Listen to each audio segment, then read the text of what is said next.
Brock, what do you see when you start studying the Arizona Cardinals game film and just maybe how that defense might be different than the last time you saw it? Um, I mean, I feel like it is a little similar from the last game that we played. The first game we played on, I feel like is a little bit different. I feel like they were trying out a lot of stuff. But the second time we played them, I feel like it's similar just in terms of their scheme and whatnot. It does look a lot more cleaner just with guys and running the scheme and playing in it with their three safeties. And the things that they can do from that. So they do a really good job with that. And then obviously like Buda Baker and just what he brings to the defense and his energy, that definitely stands out on film. So that's something that you have to account for every time you play him. So Jordan Mason had a touchdown catch called back. We've seen what he can do as a ball carrier. What kind of potential does he have as a receiver? yeah, I think he's got just good skills with seeing the defense and a good feel. So when he's running these choice routes and stuff from the backfield, he understands where the quarterback needs to put the ball, and then from there he's able to make plays. Man, obviously he's great with shedding tackles and making plays after the catch, and the yak that comes with it. And so he's got a lot of potential with it. We just got to continue to grow in that area together and give him some opportunities. But from what we've done so far, even dating back to last year, he's made some catches and stuff last year out of the backfield as well. And so I'm really happy for him, and I know that we still have to continue to get better together. Is that part of the process, you and the running back being on the same page as far as those choice routes and just, having an understanding of where he's going to be? Yeah, like you can drop a play on paper, but when everything is live and it's going full speed against another defense and stuff, there's another component of understanding where you need to be and how you need to run your route based off of leverage and all those kinds of things. Especially as a running back coming out of the backfield, that's such a big thing. Obviously, Christian is probably the best in the league to do it, and so for JP to jump in those shoes and try it out and feel it out, he's done a great job. And it's not easy. We've seen some running backs where you really can't do that kind of stuff because we've seen at practice and stuff because it's hard for them to read defenses and all that. But JP's got a great feel. He's a natural and he's got great hands. You have to be able to catch the ball smoothly in transition, and he does that really well. So I'm excited to see what we can do with him. I'm sure you guys have an offense still had a lot of success, actually, but maybe it looks a little different than it has in the past in terms of pushing the ball down the field more, maybe a few more tight window throws. What are you seeing from defenses that maybe is kind of changing the way you have to go about getting that? And is that something that you think pertains to you guys specifically, or is it just kind of team specific of the defenses that you face? I would say it's more team specific. Everybody sort of has a style of how they play. Minnesota did their zone coverages and everything like that were brought all out. Last week against the Patriots, they did a good job of playing man and funneling everything to the middle. So like there's different themes every week. Obviously they're going to scheme us up and try to do what's best for them and stopping us with the playmakers that we have. But at the same time, I do feel like there may be a theme of, man coverage and try to play one-on-one football. We got that from the Rams. We got that last week with the Patriots. So like we do see it more and more to get man. And so for us, what does that mean?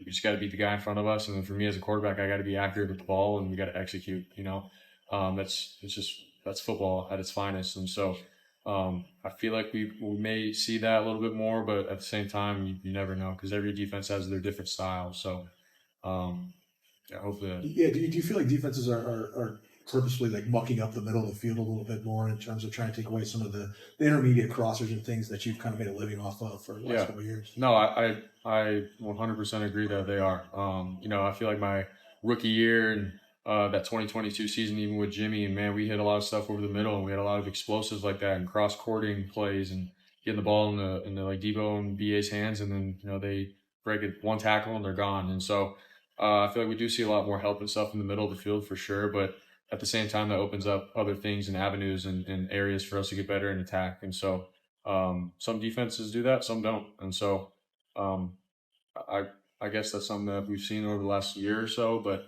we have to adjust, man. That's football. I'm sure you guys have made 25 career regular season starts now. Where have you seen or recognized the biggest growth that you've made during that time? And then what's the next step for you to take it to even higher level?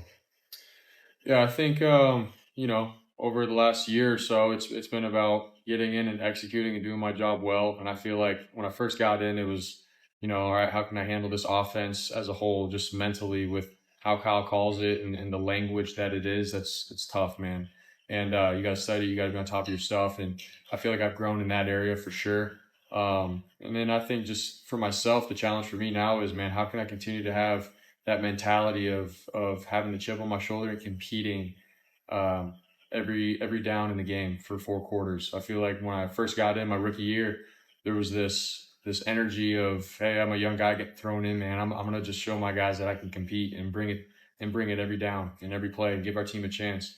And sometimes, like when you play for a long time, you can sort of lose that and get into the mental part of the game of I need to do this in the game or that in the game. But what it boils down to is for 4 quarters, man, how can you compete and elevate everybody else's game around you by doing what it takes to win and that simplicity of it. So I feel like that's still an area that I can learn from and grow and be reminded that that's what football is. I'm sure you guys have to follow up on that question. Your teammates, they believe in you. It's clear when they're asked about you and your abilities, but there's this crowd of people that they still want you to make a believer or want you to make them a believer that you can do what it is that you can do. Do you ever listen to that kind of stuff and go out in a game and say, like, watch this, or do you just block it all out?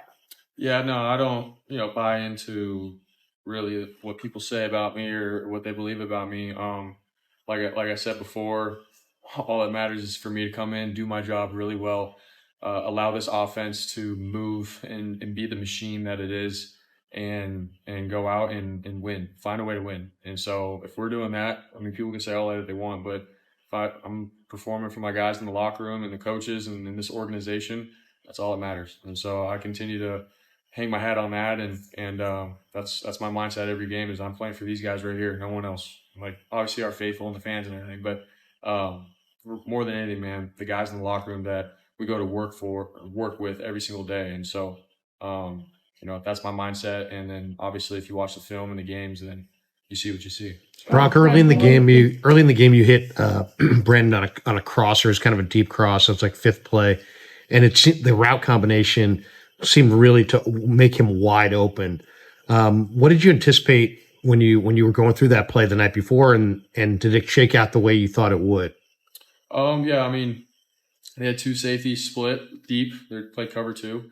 We had a guy on the outside running off a corner and a safety, and then all BA had to do was clear this Mike linebacker going deep in the middle of the field. And so as I'm dropping back, going for my read, I'm like, all right, we got this. If I can get this ball out in front and BA cross that linebacker, we should be good. And so, the night before, we have our set of plays that we're going to try to run in the beginning of the game, and I just try to go through every scenario with coverages and stuff of what's my answer if I get this coverage or that. And so with cover two on that play, I was like, all right, if we get this, I just got to get enough time for BA to cross field, and it should be there. And sure enough, it was. How much more attention have you noticed defenses giving him this season? I mean, I feel like he's definitely a guy that, when defenses are scheming up our offense, they got to circle 11 and know that if you leave him one-on-one, he's going to be a target at some point in the game. And so they do their best of, clouding, putting a safety over the top and double teaming him and all that kind of stuff. But, for us, that's football. We still have plenty of opportunities for us to be able to get him the ball and stuff. And that's something that, throughout the game plans and stuff throughout the week, we still find a way to make it work. So I know we're going to get him plenty of targets and plays coming, so we're excited about it. I'm sure you kicked more short field goals than you probably wanted to see in the first 4 games. I think you're 50% in the red zone, and last year was like 68. The obvious answer is the best red zone back in the league is not playing. But what other things do you see that you guys can get in the end zone with the kind of frequency you did last year?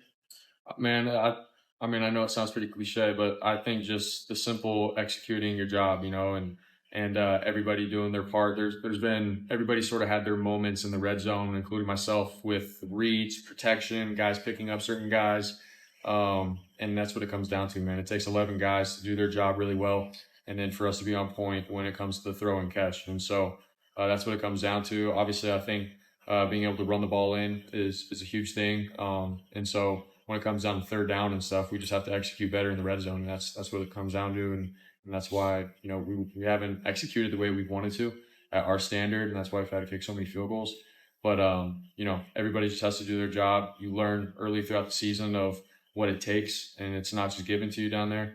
Especially down there, everything's tighter. So we just got to be on point and learn from our mistakes and push each other in that area. Brock, Our youth check, maybe more so than most, is really obsessed with like what he puts in his body and health and all that. Is that, I don't know, anything you can speak to as far as, have you noticed that? And do those guys like him and Kittle and Christian, have they influenced you as far as what it takes to stay in this game for a long time? 100%. I mean, you see the longevity of Juszczyk and for how old he is, because he's extremely old. For how long he's been playing, seriously at a high level, and he still looks great and feels great, and he's there at every practice and every game and every moment, man. He's there. Juice is there. And so obviously the way he prepares and what he puts into his body is real. Same with George, Christian, Fred, Bosa, like all these guys, man, the best of the best. Every little thing matters. Sleep, hydration, nutrition, those are things that they hone on, and we see it literally every day in the cafeteria of what they put into their body and how some things can make your body inflamed and not recover as fast. And that's why they're eating so clean and stuff. So they're a testament to that. I've definitely learned from them.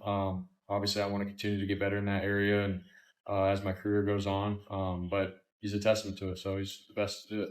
Brock, in your mic'd up, you said to Debo after that play that you could have led him a little bit more. What did you see from that play when you were in it, and then afterwards watching the film? Yeah, I still believe that. If I would have just let him in stride, I think that's a touchdown. But obviously the safety that was in the middle of the field wasn't getting deep, and we had a post on, which Debo ran really well.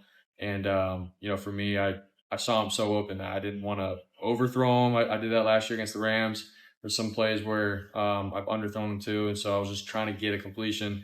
But in hindsight, man, it's like, man, I got to be aggressive. I got to lead him in stride and trust him more than anything for him to go and make that play. And so that's what I meant by it. So I wish I would have let him and it would have been a touchdown. But JP finished it either way. So Yeah, but then you confirmed it after you watching the film.